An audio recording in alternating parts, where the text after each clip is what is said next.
বাথরুমে উলঙ্গ হয়ে গোসল করা যাবে কি?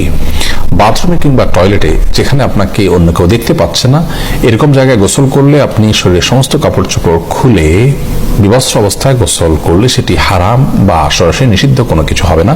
আমাদের মনে রাখতে হবে যে একটা সময় পৃথিবীতে মানুষের বেশিরভাগ মানুষেরই অনেক বেশি কাপড় চোপড় থাকতো না, অনেকেরই একজোড়া কাপড় থাকতো যেটা দিয়ে তিনি তার জীবন পার করে দিতেন। আজকাল আলহামদুলিল্লাহ আমাদের অনেক কাপড় চোপড় রয়েছে। তো যার সামর্থ্য আছে এরকম অবস্থায় তিনি সকল কাপড় চোপড় খুলে গোসল করাটা তার জন্য অনুত্তম। একজন সাহাবী নবী আকরাম সাল্লাল্লাহু আলাইহি ওয়াসাল্লামকে এই ধরনের একটি প্রশ্ন করেছিলেন, তিনি তখন তার জবাবে বলেছিলেন যে আল্লাহু আহাক্কু আন ইউস্তাহিয়া মিনহু, কেউ একাকী আছেন, নির্জনে আছেন, তাকে কেউ দেখছে না, এমত অবস্থায় তিনি সকল কাপড় চোপড় খুলে ফেলবেন। এই বিষয়টি অনুত্তম, কারণ আল্লাহ তাআলা তাকে দেখছেন, আল্লাহর প্রতি তার লাজ লজ্জা থাকা উচিত অন্তত। আর এটি নানান দিক থেকে আমাদের জন্য ক্ষতিকর।